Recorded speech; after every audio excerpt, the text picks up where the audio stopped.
یہ واقعہ ہزاروں دفعہ سنا چکا ہوں، ہر دفعہ ہی ایسے رونے بیٹھ جاتا ہوں کہ پھر میں وہاں نہیں کھڑا ہوتا، پھر میں وہاں ابوا پہنچ جاتا ہوں۔ میں دیکھتا ہوں 6 سال کی عمر میں میرے نبی کو اللہ نے یہاں اتنا بڑا امتحان دیا کہ جنگل میں ماں کو موت دے دی۔ 25 سال کی عمر میں ماں مر گئی، اچانک مر گئی، کوئی بیماری نہیں، کچھ نہیں، جس کو آج ہم ہارٹ اٹیک کہتے ہیں، ہارٹ فیلئر کہتے ہیں۔ اتنا آخری جملہ کہا، کل حی میت و کل جدید بال وقد ولدت طہرا۔ بولا نہیں جا رہا تھا تو بجھتے بجھتے بھڑکتی شمع نے کہا، بیٹا ہر زندہ نے مرنا ہے، ہر جوانی نے ڈھلنا ہے، لگتا ہے تیری ماں کا آخر آ چکا ہے، لیکن میں نے ایک بچہ جنا ہے جو سارے عالم کو پاک کر دے گا۔ اور شمع خاموش ہوگی۔ کس طرح انہیں دفن کیا، میں وہاں کھڑا یہی سوچتا رہا کہ یہاں قبر بنائی کیسے ہوگی۔ پتھر ہیں، کوئی لوگ گزرے ہوں گے یا پتھر جوڑ کے۔ جب ام ایمن نوکرانی ساتھ ہیں، وہ ان کو لے کر نیچے اتری، اونٹنی کے قریب پہنچی تو آپ نے ہاتھ چھڑایا اور پھر بھاگے، پہاڑی پہ چڑھ گئے۔ ام ایمن پیچھے گئیں تو وہ منظر تھا کہ شاید اس وقت عرش بھی رو رہا ہوگا۔ اللہ کے نبی نے ماں کی قبر کو چمٹایا ہوتا سینے کے ساتھ، قبر پہ ایسے گرے پڑے جیسے۔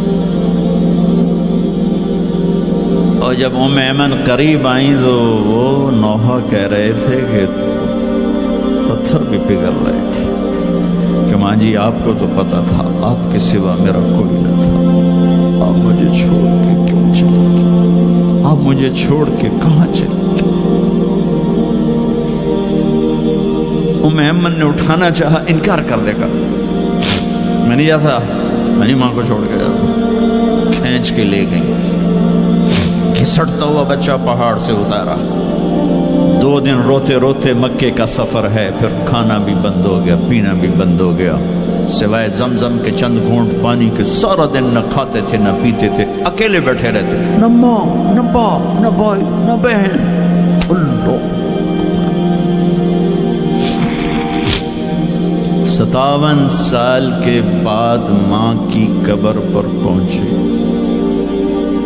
اور قبر کے سرہانے آ کر بیٹھے، گوڈے اوپر اٹھائے اور ہاتھ یہاں رکھے اور سر گوڈوں میں دیے، جیسے چھوٹے بچے رونے کی پوزیشن بناتے ہیں۔ یہ چھوٹی جگہ میں دکھا نہیں سکتا، اور پھر جو رونا شروع کیا، اتنا روئے کہ ساری داڑھی سارا سینہ آنسوں سے بھر گیا، جیسے کوئی معصوم بچہ، جیسے 6 سال کا محمد رو رہا صلی اللہ علیہ وسلم۔ اتنا روئے کہ وجود ہل گیا، اور پھر فرمایا کہ میں آگے نہیں جاؤں گا، میں رات یہیں رہوں گا۔ تم کیا جانو رشتے کیا ہوتے ہیں، تمہیں صرف پاؤنڈ گننے آتے ہیں۔ تم سے مراد میں بھی اور سارے بھی، کہ ناراض نہ ہو جاؤ، ساری امت کا یہی حال۔ رات وہاں گزاری، ہائے کیا کہہ رہے ہیں، کاش میری ماں کبھی ہوتی، میں ایسی خدمت کرتا کہ بریڈ فورڈ والے بھی یاد کرتے ہیں، میں ایسی خدمت کرتا کہ میں عشاء کی نماز کے مصلی پر کھڑا ہوتا اور سورۃ فاتحہ پڑھ رہا ہوتا، اور پھر ادھر سے میری ماں کہتی محمد، تو میں نماز توڑ کے کہتا لبیک اماں جی، ماں جی حاضر ہوں، ماں جی حاضر۔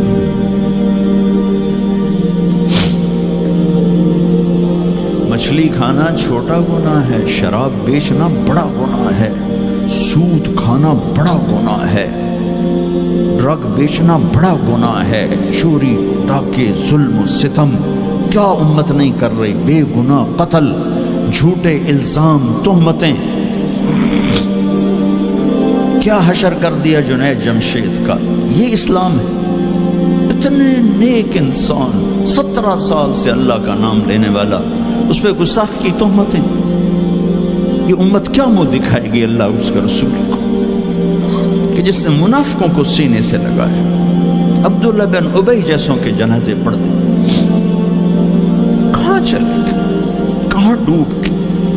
اتنا زوال, اتنی اندھیری رات ہے کہ امید ہی ختم ہو گئی کہ پتہ نہیں دن بھی چڑھے گا.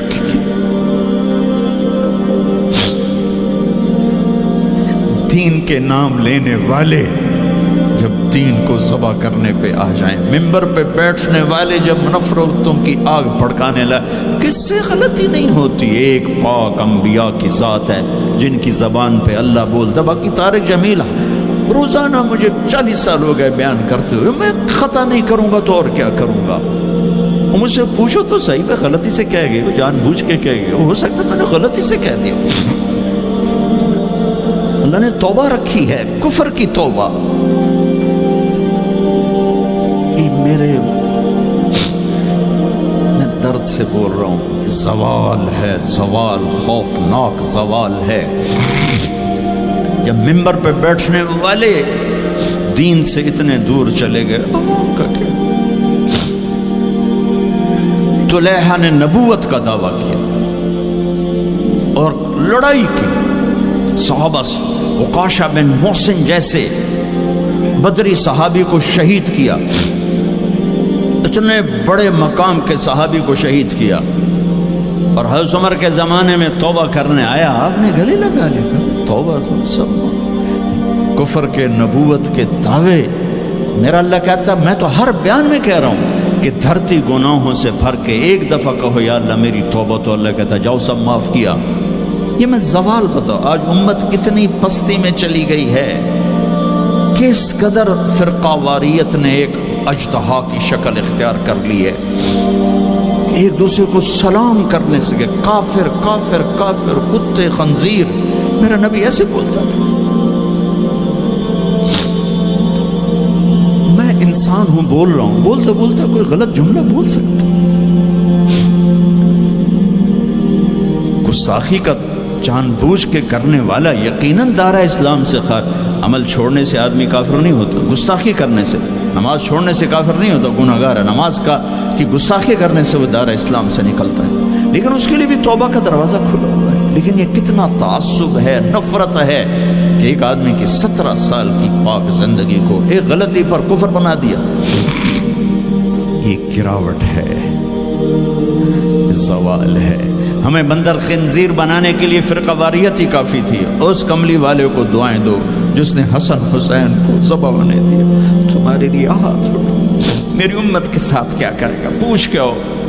اور وہاں سے جواب آتا ہے ساتھ دوں گا. ایک لمحہ جہاں سانس کا تار ٹوٹتا ہے, اس کے اگلے لمحے طارق جمیل ہٹ کر میت آ جاتا, مولانا ہٹ کے ڈیڈ باڈی آ جاتا, ہاتھوں سے اٹھا کر زمین کی تہ میں دبا کے واپس آ کر. کسی کو یاد نہیں ہوتا کوئی ماں تھی جو راتوں کو تڑپتی تھی, کہیں بھی کوئی یاد نہیں کرتا کہ کوئی تھا, کسی کو یاد نہیں آتا ہے. یہ بے رحم دنیا کا بے رحم قانون ہے. لہذا جنہوں نے بے وفائی کرنی ہے ان کے لیے اس وفاؤں والے اللہ کو نہ چھوڑو. جنہوں نے بے وفائی کرنی ہے ان کی وجہ سے وفاؤں والے محمد مصطفیٰ صلی اللہ علیہ وسلم کا دامن مت چھوڑو. جس دن اللہ کے سامنے پیش ہونا ہے وہ میری آپ کی عزت اور ذلت کا فیصلہ ہے, کامیابی ناکامی کا فیصلہ ہے, بلندی اور پستی کا فیصلہ ہے, جنت اور جہنم کا فیصلہ ہے. یہاں چیزوں کو تولا جاتا ہے, لوگوں کو ڈالر میں تولا جاتا ہے, سونے چاندی میں تولا جاتا ہے, گاڑیوں گھر میں تولا جاتا ہے. وہاں اللہ عمل میں تولے گا, بول میں تولے گا, اخلاق میں تولے گا. یہاں چیزوں کا وزن ہے وہ بے وزن ہو جائیں گی. وہاں اعمال کا وزن ہوگا جن کا آج کوئی وزن نہیں. میں گالی دوں کوئی نظر نہیں آتا, میں دعا دوں کچھ نظر نہیں آتا, جھوٹ بولا کچھ پتہ نہیں, سچ بولا کچھ پتہ نہیں, حلال کمایا کچھ پتہ نہیں, شراب بیچ کے کمایا کچھ پتہ نہیں ہے. دونوں طرح نظام چلتا ہے, شراب کے پیسے سے بھی گھر چلتا ہے اور محنت مزدوری سے بھی گھر چلتا ہے, لیکن اوپر ایک سسٹم چل رہا ہے. اقرأ کتابک کفی بنفسک اليوم علیک حسیبا. یہ پڑھ, تیری زندگی کی دیوار پر سب کچھ لکھا ہو, تیری زندگی کی کاپی پر سب کچھ لکھا ہو. آج عمل تو لے جائیں گے. فمن ثقلت موازینہ فاولئک هم المفلحون، جن کی نیکیاں بڑھ گئیں وہ کامیاب ہیں۔ ومن خفت موازینہ فاولئک الذین خسروا انفسهم فی جہنم خالدون، جن کی نیکیاں گھٹ گئیں وہ ناکام ہو گئے۔ یا ویلنا من بعثنا من مرقدنا، کہیں گے ہائے ہم اٹھائے ہی نہ جاتے، ہم اٹھائے ہی نہ جاتے۔ تو جب کسی کا اعلان ہوگا کس کی نیکیاں گھٹ گئی، میرے نبی نے فرمایا کہ اس دن کا سب سے خوفناک ٹائم، سب سے خوفناک پیریڈ ہے جب اللہ بلائے گا طارق جمیل کو بلاؤ، زینب کو بلاؤ، فاطمہ کو بلاؤ، سکینہ کو بلاؤ، اسلم کو بلاؤ، شاہد کو بلاؤ، آتیتک، خولتک، انعمت علیک، تین باتیں اللہ فرمائے گا، تجھے دیا اور بہت کچھ دیا اور موت تک دیا۔ ماذا صنعت فیہا، آج کیا کر کے آئے ہو، کیا لائے ہو؟ نہ جھوٹ بول سکتا ہے نہ بھاگ سکتا ہے۔ این المفر، کدھر جاؤں؟ تو جس کا نصیب ہارا اس دن اور اس کی نیکیاں گھٹ گئیں اور اس کے گناہ بڑھ گئے تو ایک اعلان ہوگا، فلاں فلاں کا بیٹا بیٹی قد خفت موازینہ، نیکیاں گھٹ گئیں، شقی شقا، ناکام ہوگی۔ اللہ ہم سب کو اس ناکامی سے بچائے۔ یہ سب کچھ ہونے والا ہے، میں تھوڑا سا بتانا چاہتا ہوں کہ ہم کہیں آنکھیں بند کر کے نہ موت آ جائے۔ جب اس کی نیکیاں کم پڑیں گی تو مرد ہے یا عورت، اللہ کا اعلان ہوگا خذوہ، گرفتار کر لیا جائے۔ یہاں پولیس آتی ہے، ادھر سے پکڑتے، یہاں ہاتھ کر لیتے۔ اللہ کی پولیس آئے گی، یہاں سے نہیں پکڑیں گے، مجھے دیکھیں، یہاں ہاتھ ڈالیں گے، یہاں ایک فرشتہ یہاں ہاتھ ڈالیں گے، یوں کرے گا، یوں، یہ سارا جبڑا نکل کے وہاں تک چلا جائے گا اور ایسے گرے گا، کلا بازیاں کھا تو پھر اٹھ کے کہے گا رحم کرو، رحم کرو۔ وہ کہیں گے رحمان نے رحم نہیں کیا، ہم کیسے کریں؟